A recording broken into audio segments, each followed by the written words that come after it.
Schmarter than you think. The wit and wisdom of Pennsylvania German humor. Humans find all sorts of ways to battle those lesser angels of their nature, otherwise known as corruption, hypocrisy, and oppression.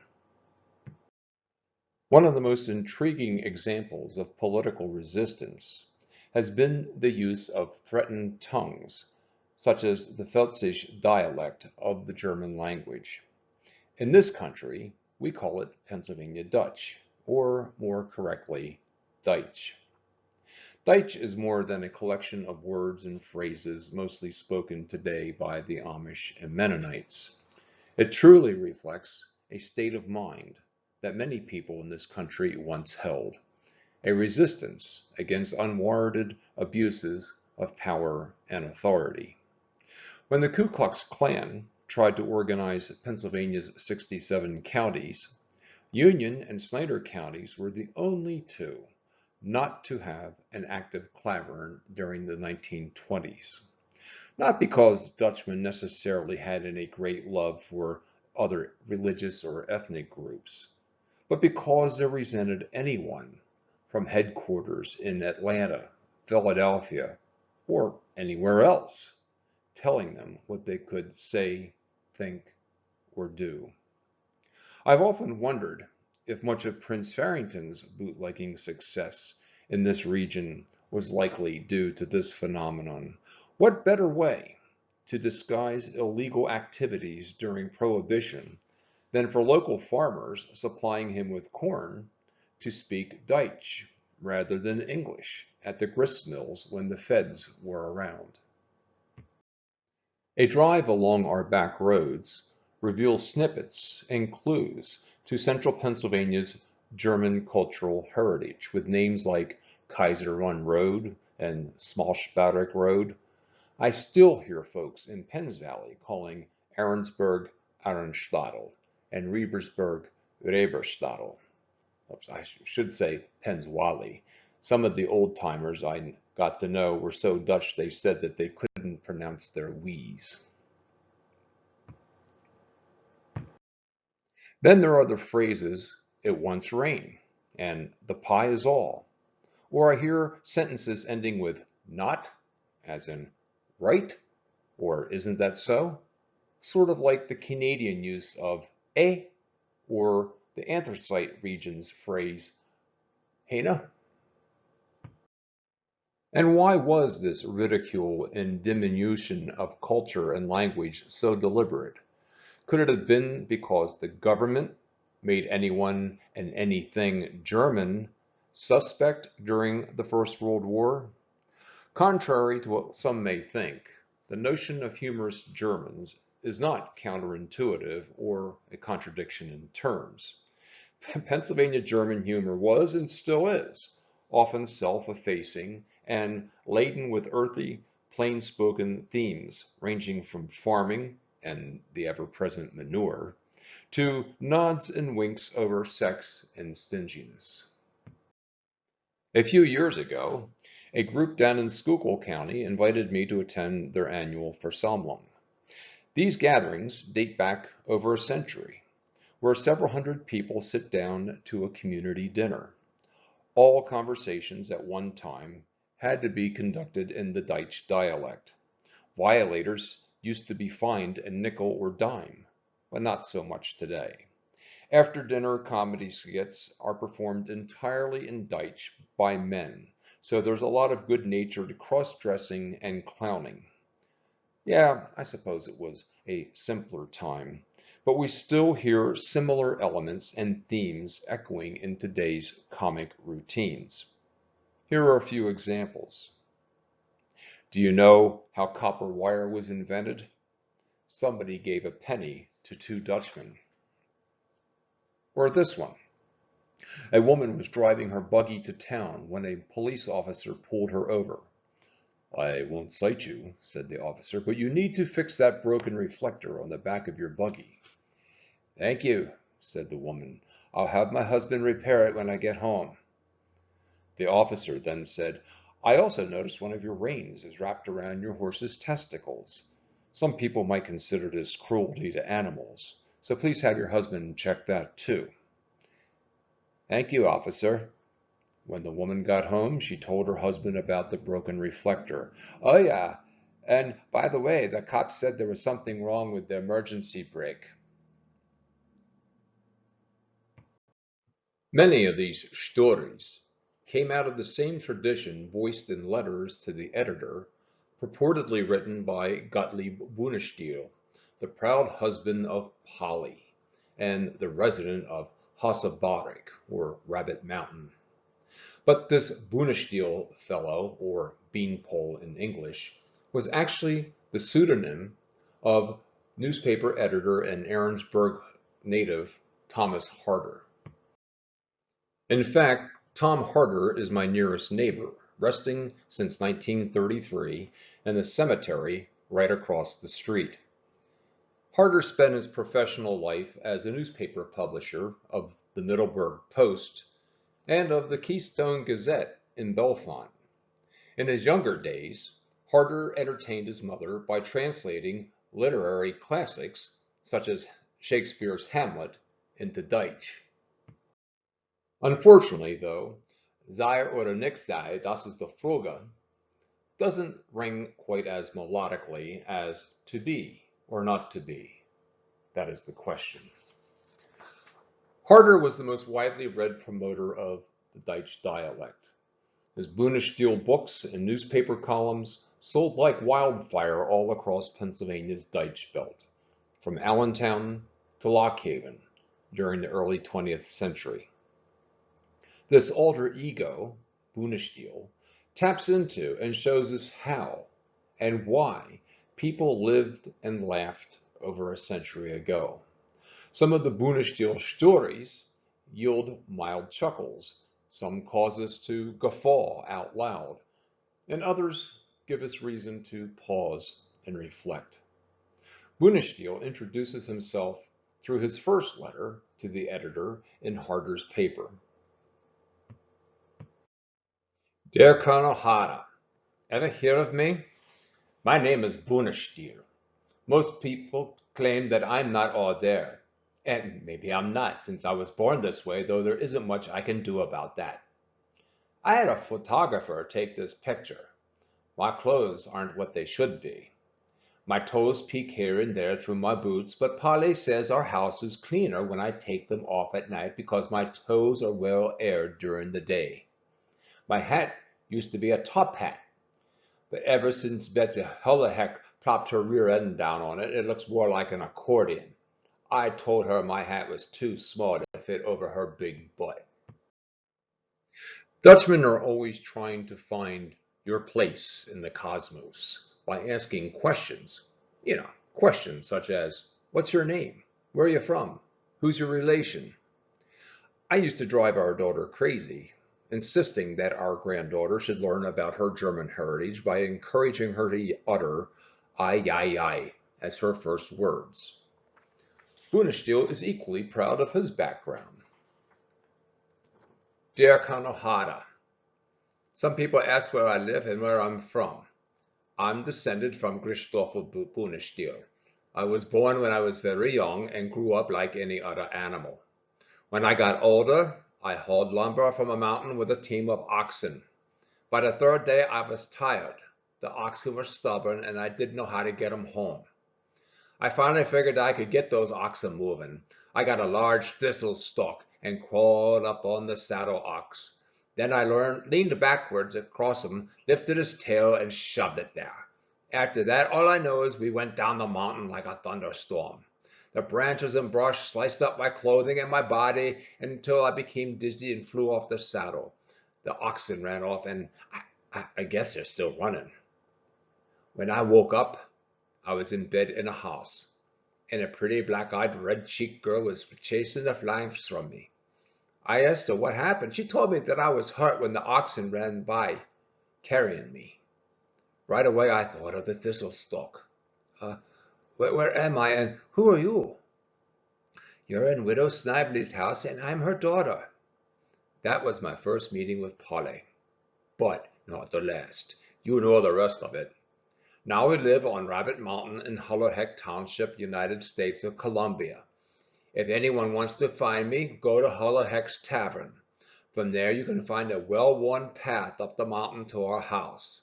You can't miss the path, since broken bottles are littered all over it.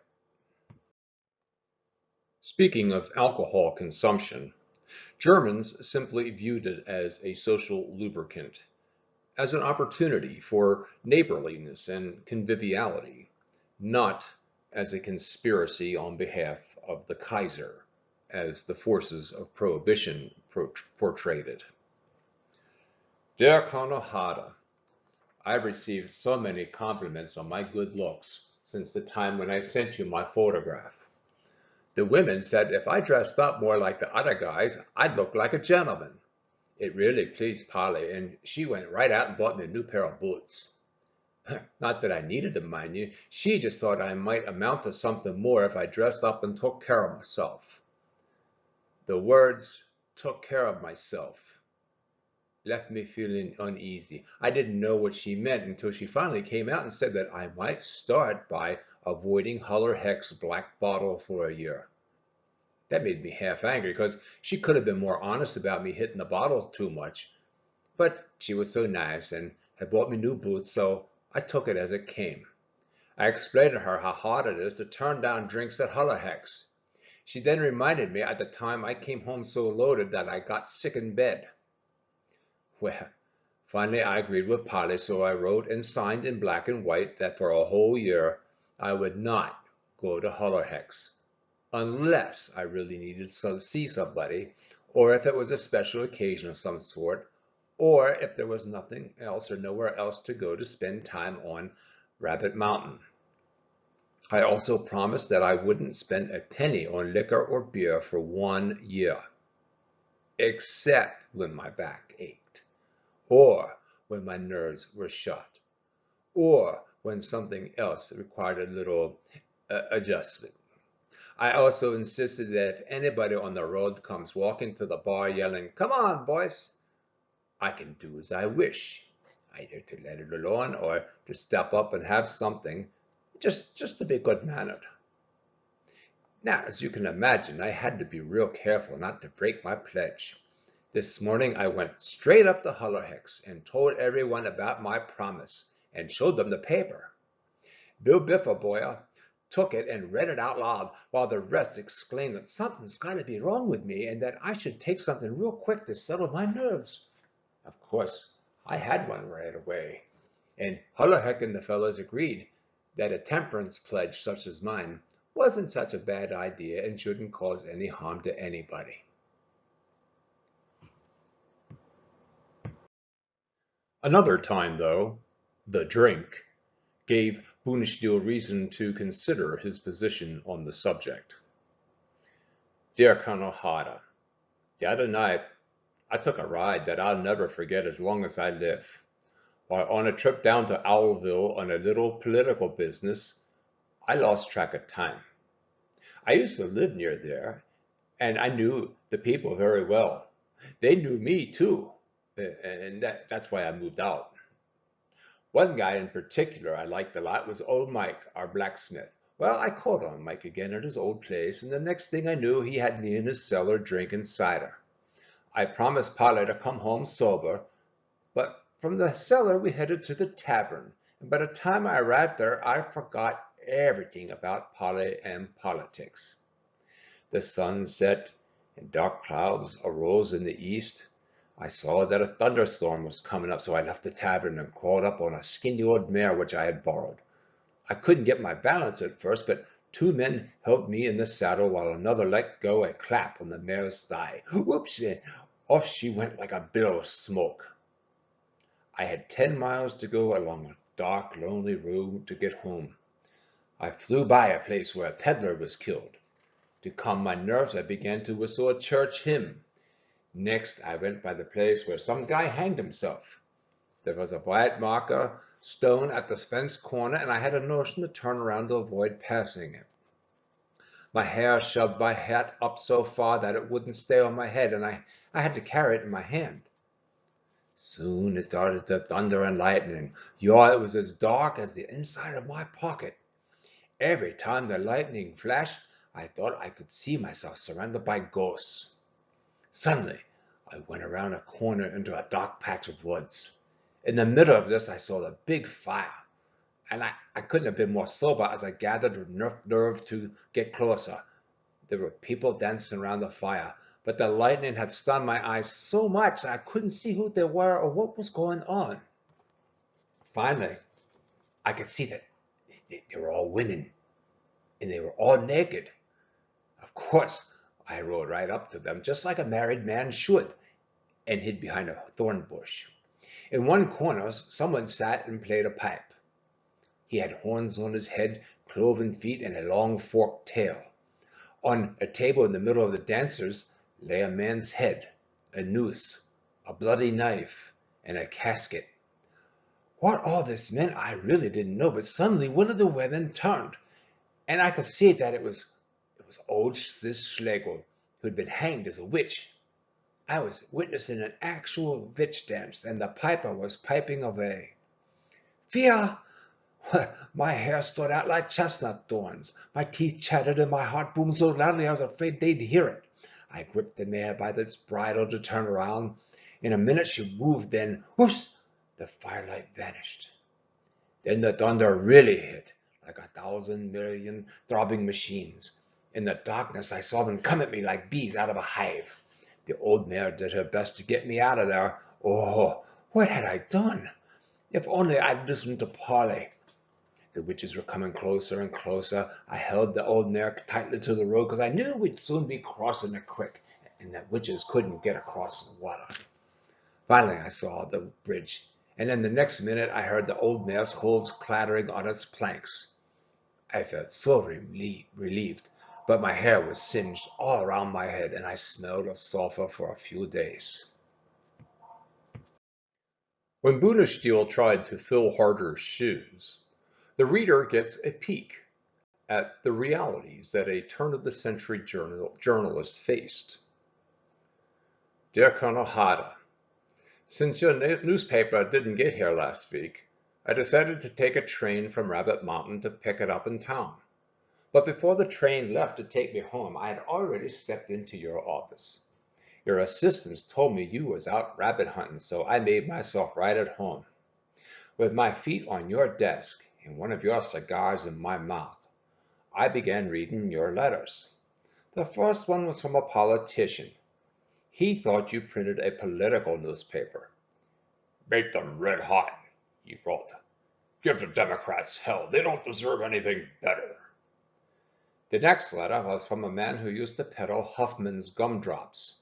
When he could no longer make a living from that, he turned to preaching the gospel. His letter said, Your newspaper's too godless for children to read. Stop printing it. I checked, and he owed 3 years of back dues on his subscription.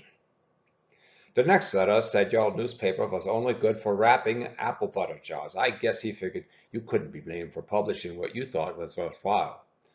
I'd just gotten into reading more when the door opened and an old man stepped inside, leading a small boy by the hand. Good morning, he said. Are you Colonel Harder? Yeah, I said. Well, I just brought my boy. My family's been stricken with misfortunes and we have to let him fend for himself. It's hard to get my other boys, Morris and Mike, to do any work. Pete's an inventor, but I don't know what he's inventing. Bill broke his nose at a shooting match. Joe studies medicine while boarding at home.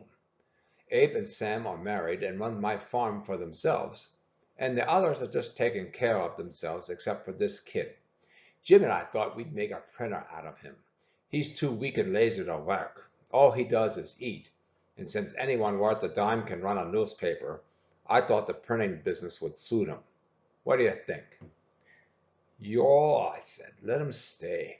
We'll try to use him in the office. If we fry the fat out of him, we can grease the printer and give the meat to the chickens. They say that meat really makes good layers out of chickens. And oh, such nice eggs. Ay, ay, ay. But the old fellow didn't wait for me to finish and rushed out in a hurry. I heard him ask someone outside, since when the kind of heart go crazy? I stood a while longer until another guy entered, took off his coat, rolled up his shirt sleeves, pointed his finger at an article, asked if I were the editor and if I wrote that article. I knew he meant business, and I was tired of playing editor. No, no, I shouted, I'm not the editor. Everyone knows I'm Gottlieb Bunestiel, and if dear God would just let me out of this hole, I'll never try to fill Colonel Harder's shoes again, ever. No one escapes Bunestiel's barbs. Everyone is a target, especially pompous, freeloading preachers, crooked politicians, gossipy neighbors, and cruel tightwads, such as Billy Blozaror, Semi Sendepetra, and Simi Hanebeckel. Here are some examples. A family invited their preacher to Sunday dinner. They knew he liked sausage, but so did their youngest son. No sooner was the amen out when the boy stuck his fork in the biggest piece of sausage. The preacher reproached the boy for his bad table manners.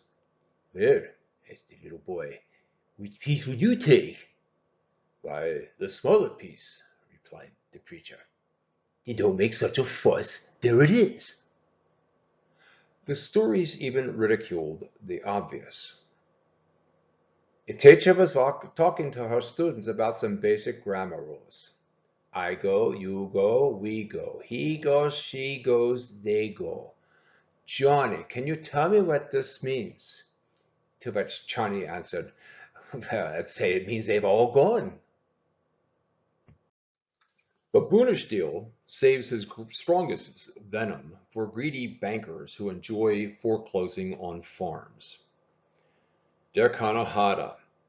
Last Sunday night, Polly and I walked over to Rabbit Mountain churchyard. I hadn't been there for 10 years, but I saw things that depressed me so much I don't think I'll want to return soon.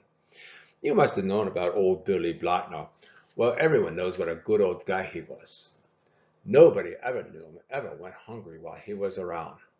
He had a nice farm, and yet in the end, the bank foreclosed on his farm just because he never refused anybody anything as long as he had something for himself.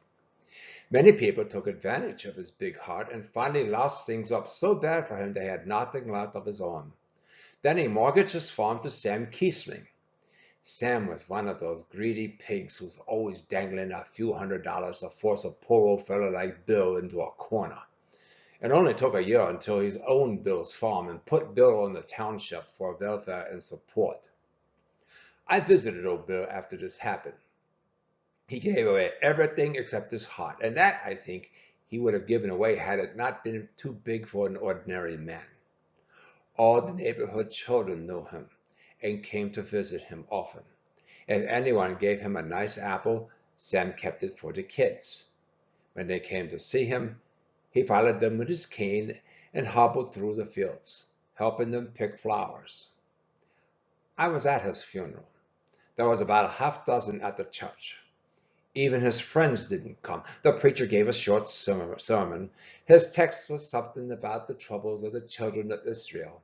But he had no good words for poor old Billy. And no one stayed long enough, except a few barefooted children who were sitting in the corner of the church. I was one of the grave diggers and was told to dig his grave on the furthest edge of the churchyard.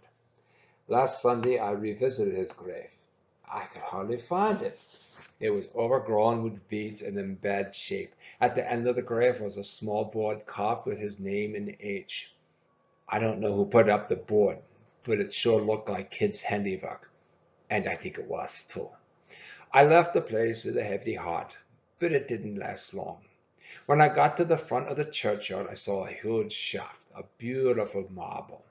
When I got closer, I saw that it marked Sam Kiesling's grave. Yeah, Sam's got his hands on Billy's farm, but he didn't enjoy it very long. Sam had accumulated a lot of money before he died. He didn't do much work himself, but whenever he had a chance, he sat on a poor man like a bloodsucker until he had every cent. When he died, 3 preachers pushed him into heaven as far as they could with their hands, after which they followed up with poles. I suppose they got him up, and if they didn't, at least they earned $100 apiece. Sam now has $1,000 monument, and I think 99% of that was blood money. Now, which one of these two do you think went first to enter heaven? I'll bet $1 that old Billy will be up there and finish shaking hands before Sam Kiesling has a chance to find out what went wrong. Bunestetter also makes fun of those who say there are too many people. The hotels would like to have more customers to drink. Every preacher would like to have a few thousand members. Every lawyer wishes there were about 10 times as many fools arguing with each other. Every doctor wishes there were 10 times more sick people. Even grave diggers would like to have more dead to bury. On the other hand, there are places where there are too many people, like the lines of job seekers standing outside of politicians' offices, where one can grab some money, steal a little, and rob a little without getting into jail. When Bunestetter attends the president's inauguration ball, he's shocked when he sees a woman wearing a low-necked dress. So he offers Polly's shirt to the woman, because I'd never seen such stout women so far down. As with every passing generation, Bunestetter laments the passing of the good old days, while taking side swipes at fashion and technological change. Dear Colonel Harder, harvest time's here again, and in a few days we'll hear the rattling of the reapers. Years ago, harvest time was a great pleasure and joy because strangers of all kinds visited the farm, and you could talk to somebody other than the horses and the oxen. Strangers would drop by with their scythes to help out. They cut through the thickest weeds as if it were an act of joy. Harvest time was filled with exciting and curious events. Under a big shade tree at the end of the hayfield stood a large wooden water barrel. Whenever its lid was opened, hay hoppers darted into its coolness, as if they too wanted to drink. Alongside, under a wisp of hay, was the good old whiskey bottle. And wasn't that the real good stuff? Whew, it was the stuff that went all the way to your legs and gave you strength. Nothing like the 40-proof rat poison which nowadays burns off your shoe soles and tears off your toenails like a lightning storm. Ay, did it make you sweat? And oh my, 10 o'clock snack and the noon meal. You can talk all you want about $1,000 piano and a $5,000 organ in a church. That old dinner bell made more music to my ears than any highfalutin church. And did we ever have an appetite? Everything tasted so good.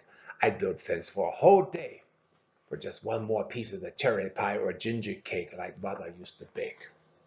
In the evenings, we had good times. We'd party late and rise early to start without even thinking about how tired we were.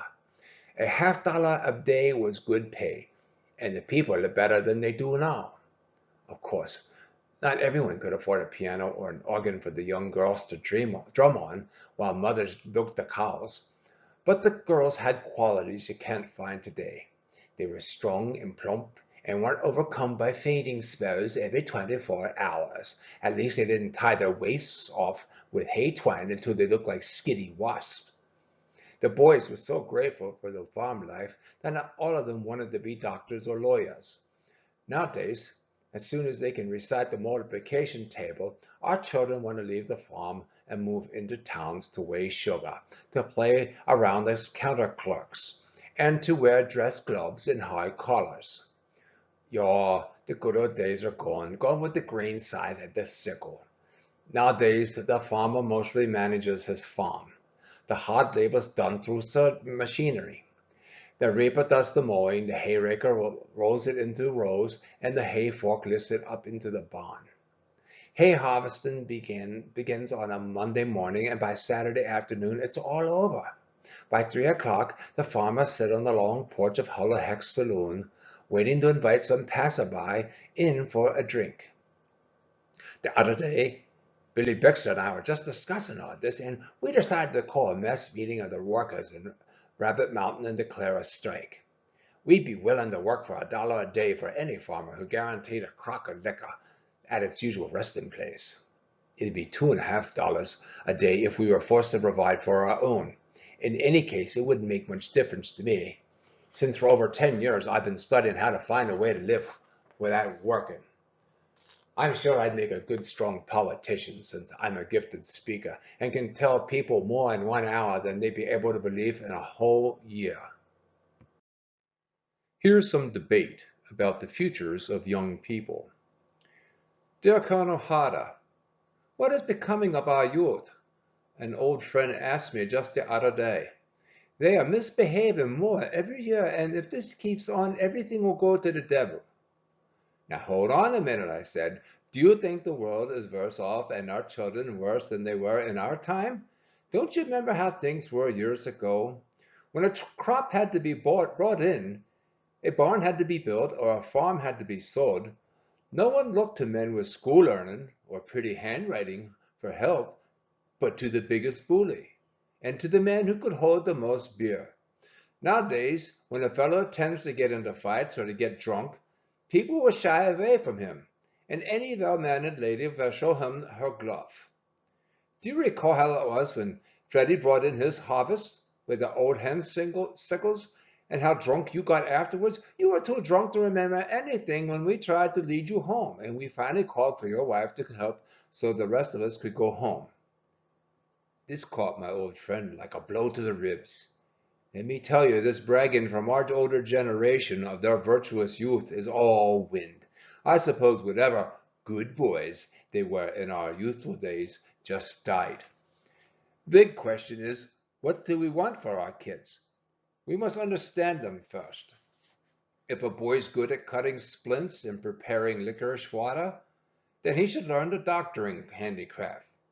If he can tell from a horse's manure that it's eating too many oats, then he should become a veterinarian. If he can charge outrageous fees with a straight face and lie like the devil, then he should become a lawyer. If he can live like an angel on nothing, then he should learn the preaching profession. If one is too weak to become a farmer, then he should become a newspaperman. That reminds me of a guy who locked his son in a room with a Bible, an apple, and $1. After a while, he figured out if the boy ate an apple, he'd become a farmer. If he had read the Bible, he'd become a preacher. And if he held $1, he'd become a banker. When the father opened the door, though, he found his son sitting on the Bible, eating the apple, and $1 sticking out of his pocket. That boy became a first-class politician. And how useful would a Dutchman's ruminations be if he didn't expound on the wonders of nature? Dear Colonel Harder, what do you know about the turtle? He's not a fish or a bird or a mammal. He can walk, swim, and run, and best of all, he knows how to hold his mouth shut. If a father could provide a house for each of his children, then his family would be fortunate indeed. But the turtle's much better off. He's born with his home attached to his back, and it's a much nicer home than any man could ever build. It'll house the turtle for as long as he lives. No lawyer can put a lien on it. No banker can put a mortgage on it. His shell doesn't require rent or taxes or insurance. It's fireproof and waterproof and burglar-proof. When the sun shines, the turtle can use his home as a parasol. During stormy weather, he can pull his head in and legs and remain perfectly dry. The turtle has very little to say, but he spends most of his time sitting in a fence corner, preoccupied with his thoughts. He alone knows how to speak. When he goes hunting, he brings along his home, so he always has his own bed to sleep in. In fact, the turtle's a sort of a loafer who still pays off his debts. He has a great many advantages over people. If he doesn't like a visitor, he just pulls in his head, locks his door, and appears to be gone. When it's time to clean house, he can lock himself inside until the wife is finished scolding. Afterwards, he might come out to remark on how sparkling clean his home is. If a drunk comes along and mistakenly uses him as a newspaper to lie on while sleeping it off, the turtle could wait for the drunk to hide his money under the newspaper, and if he wanted, could keep all that money to himself.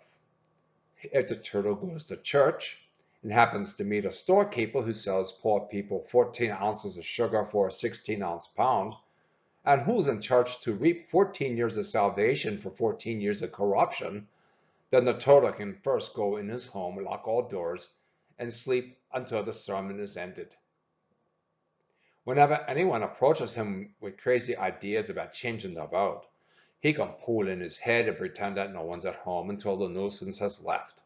When the turtle's in town on Sundays and comes across students who think they know all there is to know, but still not enough to behave properly in respectable society, then he can slow down, pull in his head, and ignore anyone who would never pay attention to him any other time. Yeah, the turtle has a lot of advantages over people. He doesn't have to pay a tailor or a shoemaker. He can go bareheaded, barefooted, and completely naked all year round and still feel no discomfort and cold. He owns the whole world because he can set his house wherever he pleases. He often reaches 100 years of age since he takes no medicine. And when he dies, he leaves a house behind which no one else will inhabit. He makes no will and departs this world, leaving nothing behind for lawyers to milk. Not permitting himself to be buried, nature disposes of his mortal remains. He never worries about life after death. In fact, he's only too happy to be released from this life. We can learn a lot from the turtle. He isn't predisposed to conflict with the rest of the world and let others go freely on their way. He doesn't know where he comes from, and he isn't afraid of his destiny. But while he's here, he tries to do the best he can, settles his own business accounts wherever he goes, and attends strictly to his own affairs. Bunestiel also compares girls who venture too far to small fish in a pond. Dear Colonel Harder, the other day I was fishing for trout when I saw something that made me think hard. There were 3 trout in my fishing hole, 2 small ones and an adult. I think the big one was a mommy to the smaller ones. Anyway, she took care of the small fry just as a mommy would. When I came to the hole, they were darting around like glimmers of lightning. I sat behind a small mound until they got settled down again, and I cast my fly out into the hole. One of the small fry rushed up to catch the fly, but missed it. Now, a fly is nothing but a pair of chicken feathers tied to a fish hook to look like a fat old garbage fly. Nothing worthwhile for a fish to eat, but it looks good. I cast my fly again. Then the mommy came up, looked at the fly, and darted away to sit just next to her children. She saw that the whole thing wasn't worth it, but she also knew it would be dangerous business to fool around with that fly, and I saw her give the children a lecture. It looked as if she was warning them to stay away from the fly and explaining the trouble they'd have if they couldn't leave the fly alone. They listened so carefully to her that I thought I'd never catch any of them. I cast into the pond again, but they paid no attention to the fly. Then I put a fly on my line that looked like a worm. This got the kids excited, and they tried like the devil to catch it, but the mommy could tell it was a hoax. Just in time, she swam between me and the fly, her fins quivering with worry. I watched the children argue with their mommy as if they knew better because it was a terrible shame to let such a big, fat worm just filled with honey get away. Anyway, it couldn't hurt to try to catch it. Nothing ventured, nothing gained. After a while, the mommy relaxed her watch on them, and as quick as lightning, one of the small fry shot up to the fly, and the next second I had it in my basket. The old trout charged around like a mad bulldog, but I recast, and instantly another young trout grabbed the hook. With its mouth torn all out, it got away. The mommy was pitiful. One child dead, another crippled, just because they thought they knew better than their mommy. And there is a lesson here. A young girl is like a trout. She looks for flies. Her mommy says, "Be careful, this man's no good. His feathers are beautiful, but his heart is false. He just wants to catch you. This is a warning, and he who heeds the warning stays out of trouble. So listen up and let him go. Oh, mother, cries the daughter. He's as nice as an angel and as sweet as honey. There's nothing wrong in me flirting with him a little bit on the street. You're too particular. And when mommy is sleeping, she'll take the hook. If she isn't caught, then she will at least be crippled, and her life will pass with trouble and sorrow.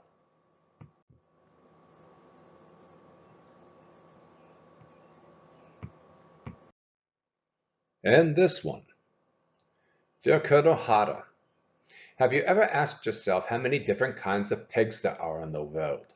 If you haven't, let me tell you, there are more kinds than anyone would have thought. They're divided into two classes, the two-legged and the four-legged pigs. Four-legged pigs have an advantage over two-legged pigs in that they can be fattened and slaughtered. But the two-legged variety have absolutely no redeeming features whatsoever. You could live in the same town for 20 years without knowing that you walk the streets daily with pigs until you get a chance to spend some time living with one. Some of the pigs are as sour as vinegar and as mean as dirt in their homes, abusing their wives and beating up their children. They have no good words for anyone or anything. But out on the streets they seem so self-assured that you could even mistake one for a gentleman. One type of pig thinks that the sun shines and the rain falls slowly for his glory. Every day he worships God for himself.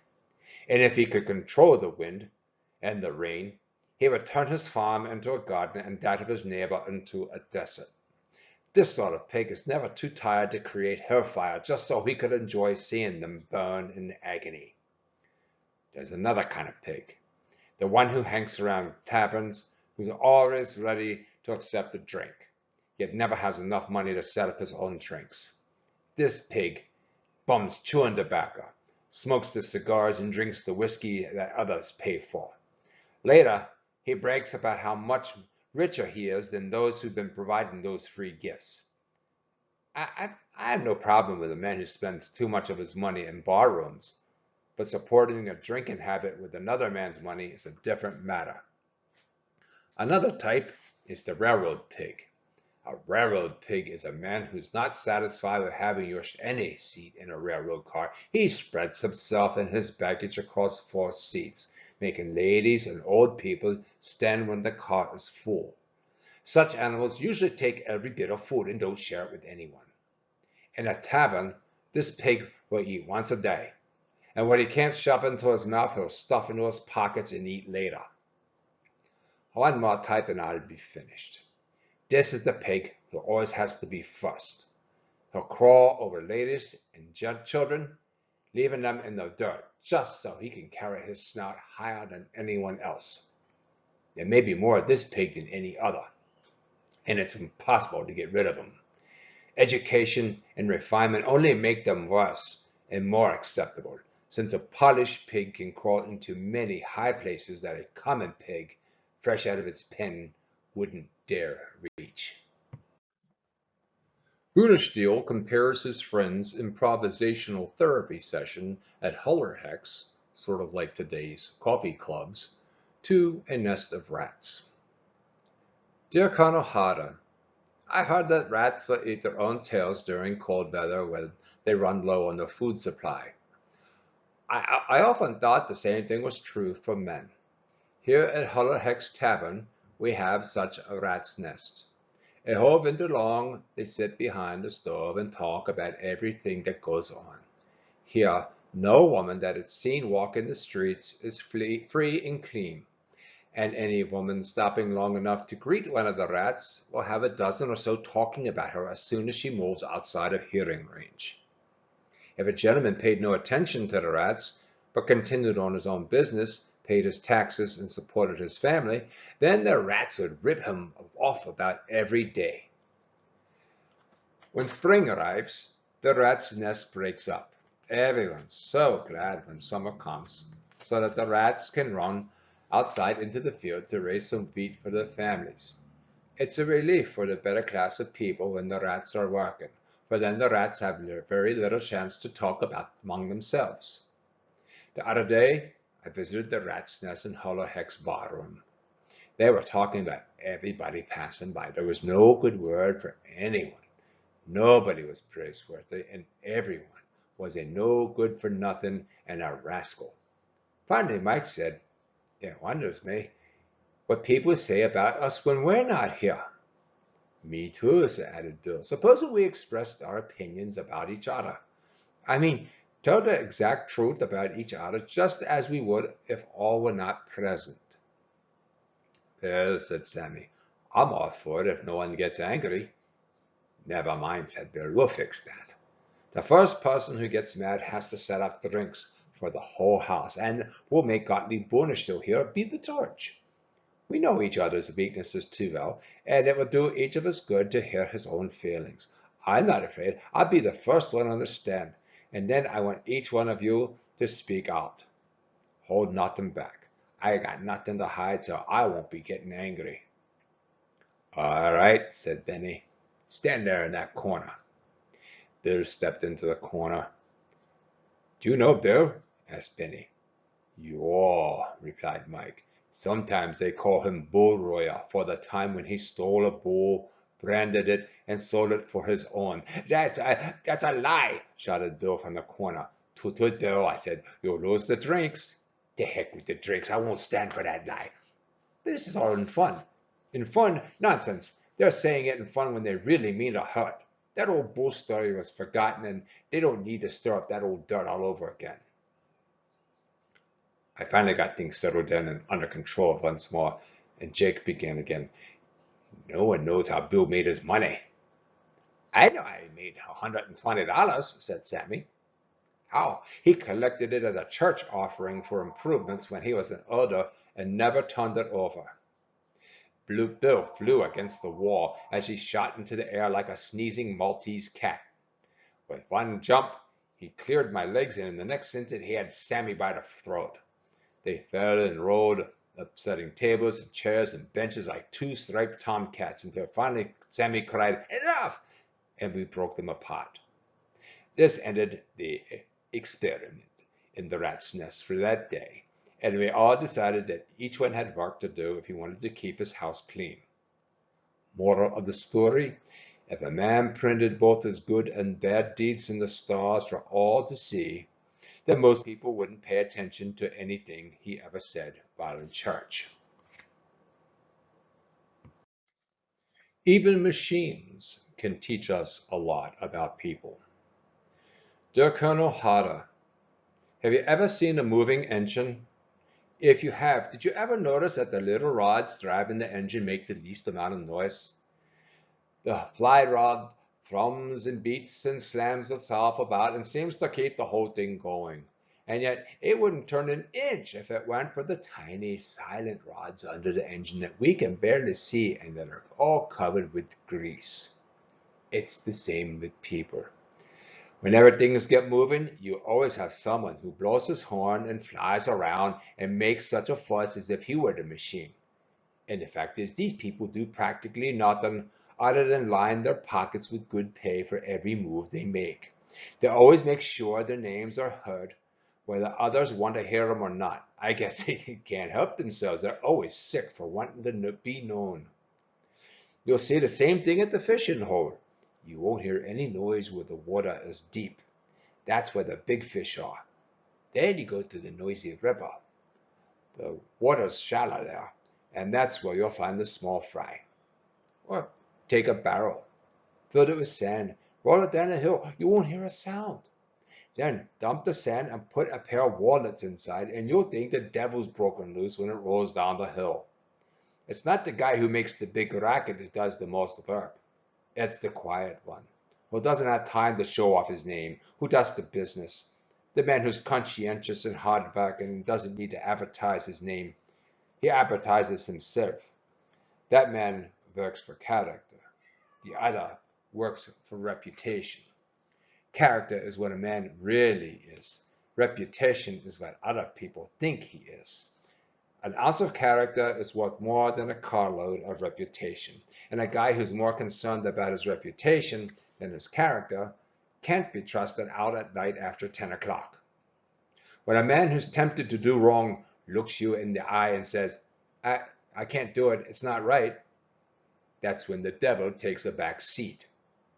But when he says, I dare not do it because I'll be exposed, then watch out. He's afraid of his reputation. And when the road's clear, he'd steal the golden banners from the gates of heaven and take church communion like a big shot. And here's what the Deutsch really think of English-speaking Yankees. Dear Colonel Hatta, the other day, one of those hunchbacked, flat-ribbed, long-eared, dried-out Yankees visited Hasselbarek and asked Polly how to get to Schwanfordstown. She described the way as best she could in Pennsylvania Dutch. Then he turned his horse around and said, "Damn Dutch." He could only speak English and couldn't understand Polly. This made him angry, but it's a good thing I wasn't home, or I would have tried my new boots out on him. The fact is, I'm proud that I'm Dutch. It could be that we're not as smart as the Yankees in not knowing how to like potatoes with fatback and cornbread and fish.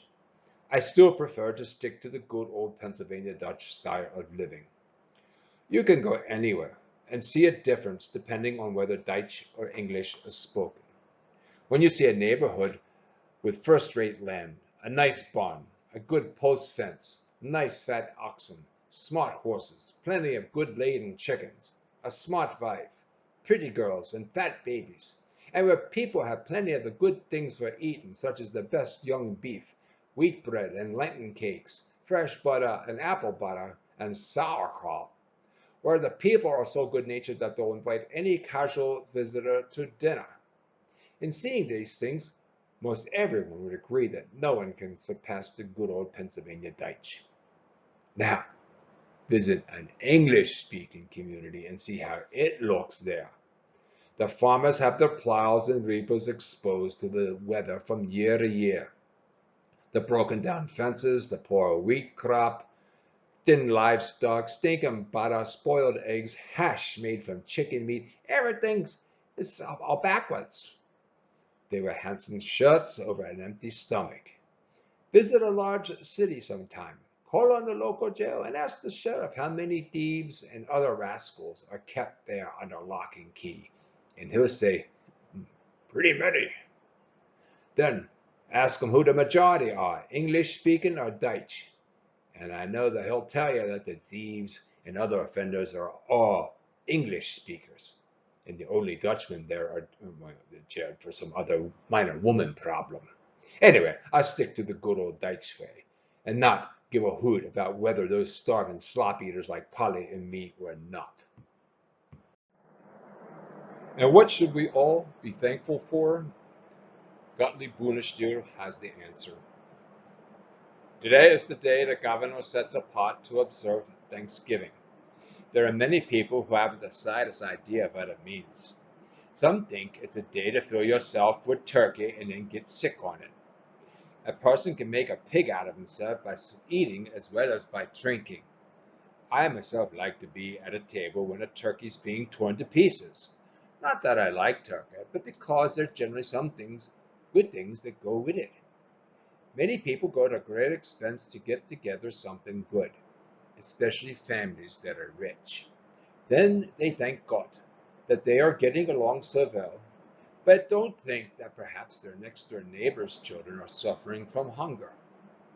Did you ever think that there's more pleasure in helping a poor person than to stuff away a big dinner? There are many people who are always giving thanks when it doesn't cost any money, and if Christianity wasn't free, they wouldn't care a shilling about it. To help poor people along makes for a long and happy life. The man who gives nothing is like a stagnant pond, where the water's green and slimy, and frogs and snakes hang along the bank. Everything comes into them, and nothing goes out. The man who's always giving is like a mountain stream. It gets much and gives everything it gets. Down towards the valley, the fields are green, birds sing in the trees, and squirrels shoot in and out among the trees like lightning. The water laughs and jumps and dances with joy. You can drink the water and not sit too close to it, then you're tired. Nobody sits next to a green pond because they want to. Same thing with the stingy person. He gives nothing and grabs everything to himself like a crab. He talks about nothing but money and land and himself. And if you listen to him long enough, he gives you the shakes. So does the slimy green water. I might be a poor man, but as sure as I'm telling you, if I could afford it, it would be my greatest pleasure to help such poor suckers. Whatever the case, I have my health, and one jigger out of the black bottle that makes me as happy as the millionaire who said he'd pay a fortune to anybody who could control his neuralgia. There were plenty of old women around here who thought they could cure him, but if that guy had taken all the herbs like I did when I had the hiccups, he would have died long before he did. Yo, everybody can be thankful for something. The preacher's thankful that he gets his salary every quarter, and the people are thankful that they have a preacher who can properly spread the gospel. Holler Heck is thankful that he sold a lot of beer and whiskey last year. Mike is grateful that he wasn't caught when he stole Sammy's bacon, and Jake is grateful that his father-in-law owned 2 farms. And Polly's thankful that she still has her Gottlieb, and I still have my Polly. They say that the world's getting better, but I don't think that giving thanks means anything unless you sometimes shove something else forward. Oh, and if old Sammy comes into church today and prays until he passes out, don't worry. You're to hold the smelling salts under his nose. As a kid, I remember attending a Pennsylvania German folk festival. One vivid recollection was of some guy on stage, sporting wire-rimmed spectacles, a beard, and a derby. Although I was too young to understand his different pronunciation, audience members gasped and howled as tears rolled down their cheeks, laughing so hard. Flash forward to an estate sale a few years ago. There was that guy on the cover of some old records I had just bought. Only after listening to those 45s could I appreciate what I had witnessed over half a century ago. Taking his place alongside time-honored Borscht Belt and Chitlin Circuit comedians was the stand-up star of Pennsylvania's Deutsche Belt, Professor Herman F. Schnitzel, self-proclaimed mayor of Turkey Hollow.